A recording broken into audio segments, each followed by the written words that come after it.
So here's the deal. We learn so we can teach, right?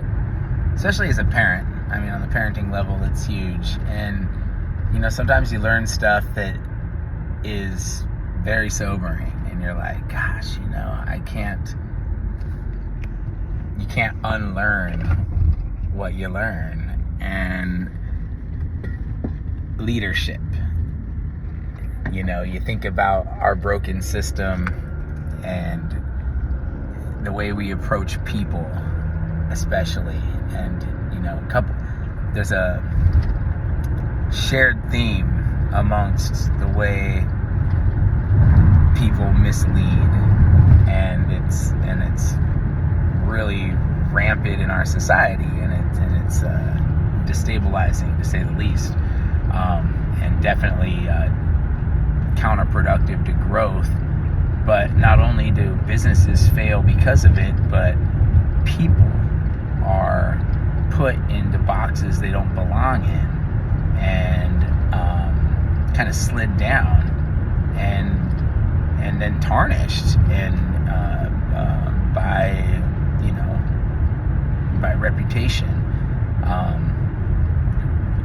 or so quick to think it's the people when maybe it's us. Simon Sinek said something funny. The only common denominator in all my failed relationships is me. So maybe you're the problem. And I guess what we mean by that is in systems, we teach people that, our philosophy tends to be, if someone's not working out in a job, give them their walking papers, send them out the door, fire them, whatever it is, this isn't working out. But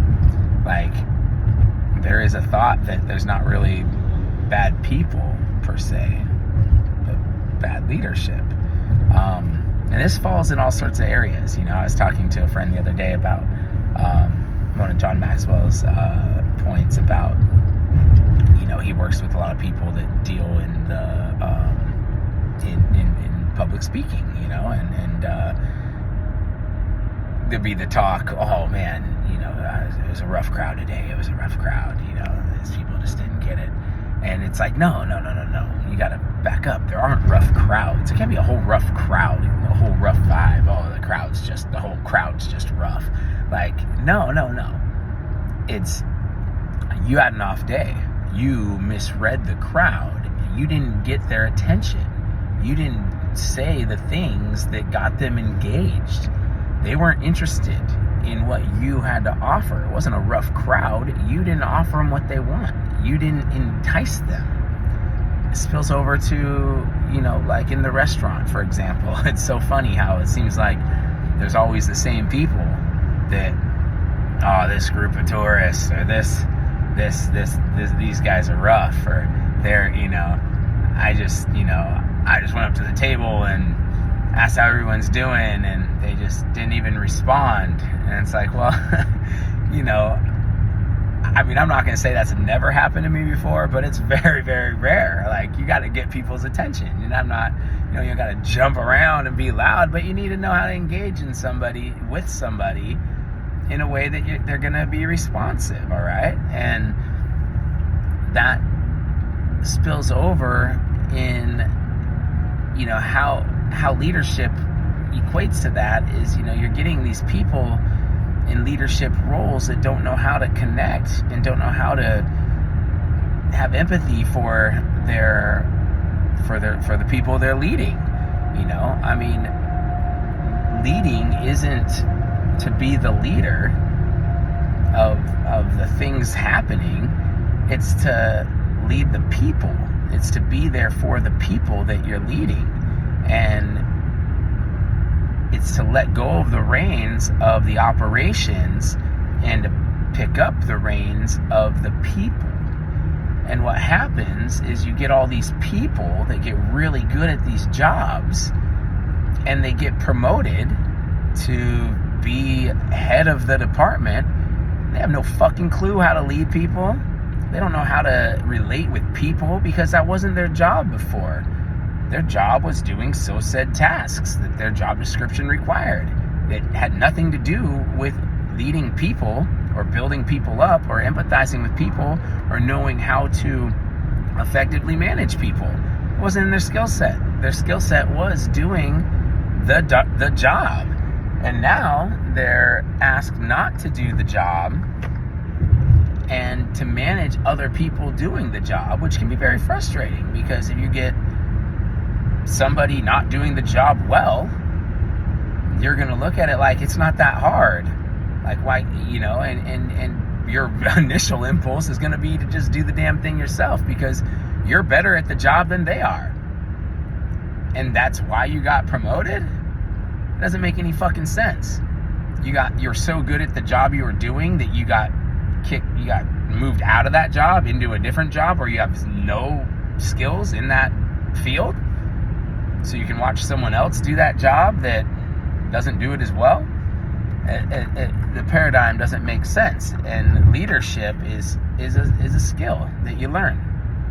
It can be taught just like anything else. So if you just put people in these roles without building them up as leaders first, then there's no way to grow and thrive. And instead, people get marginalized and feel like they're not good enough and they're the problem.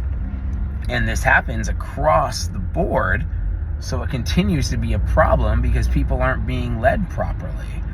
And it's extremely frustrating to see. And I think that if people could just remember that, like, what it means to lead is to be empathetic with people, and that your priority is the people that you're leading. You're not managing. You're not, your obligation is to the people who look up to you for the skills and the things that you need to know to do the job. And for support, for emotional support, for, technical support, all these things. These fall into leadership. Inspiration, all right, that falls into leadership. I believe that people don't necessarily need to know the position of the job very well to lead people to do the job. I mean, if I'm running a business and I'm leading a business and I have the vision, I don't need to learn every nuance of that job.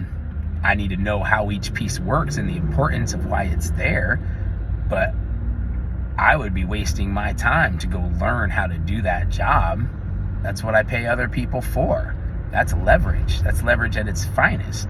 You pay other people to do something for you that they can do better for you than you, because that's their skill set.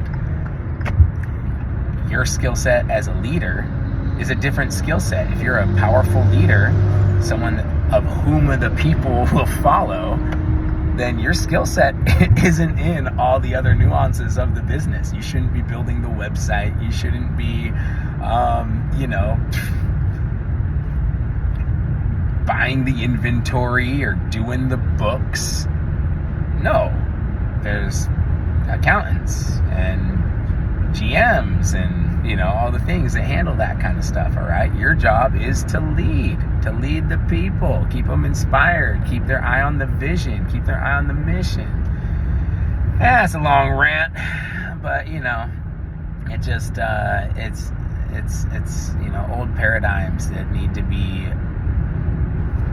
erased off the board. And if we're gonna succeed in business and in this new era of this new digital era of depression, you need to know how to uplift people. So and allow them to see the version of themselves that you see, the potential, the vision of who they're going to become, not who they are in the moment.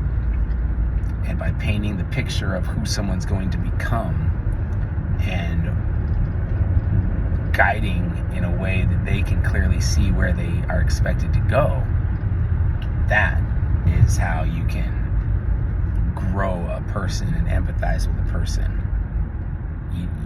It's a team. relationship. It's not, I'm going to tell you what to do, and if you don't do it, we're going to find someone else who can. I mean, you can try it that way, but you're not going to have a very powerful, thriving, upbeat, productive work environment. So anyways, just some thoughts, as I'm going into entrepreneurship and putting myself into a role of leadership and inspiring myself to be better by learning every day. I paint the vision daily of who I am as a leader and how I lead. And the more I study, I find what not to do and who not to be and what doesn't work so valuable. Studying work environments that are toxic is so valuable. And out here, it's great because there's tons of them. So it's easy to pick apart what people are doing wrong. And it all stems from leadership. Your business can only go as high as your leadership lid, which, I've talked about in the past. But, if your leadership skills are only at a 5, your business will never, ever, ever, ever, ever exceed a 4. It's impossible. It can't. No business can. Everything hinges on leadership. It's the law of the land, and these laws will never be changed. They will never be broken. There's not one case of a business that went further than their ability to lead. It's never going to happen. And luckily for us, leadership can be learned. It's like a muscle that you exercise. So not everybody wants to be a leader. Not everybody should be a leader. Simon Sinek also said it like this. It's like leadership is like parenting. Everyone has the capacity to be a parent, but not everybody's a good parent. Not everybody should be parenting. Not everybody has the resources necessary to be a good parent. And not everybody even wants that responsibility and wants to be a parent. Leadership is like, getting the job done and giving away all the credit. Like you don't get to celebrate the wins, but you do take the blame for the losses. You can celebrate the wins, but you're not responsible for them. A good leader puts the wins in the hands of everybody else. So that's important to understand, and it's hard to do, and it's not for everybody.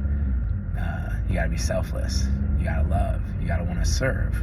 To lead is the ultimate form of service. So props to all my leaders out there. I see y'all working and grinding, and I know who I like to follow. And there's a lot of you out here on Maui that I would follow with my sword in the air and charge into battle. So there is not a lack of leadership out here, and I see you sharpening your swords.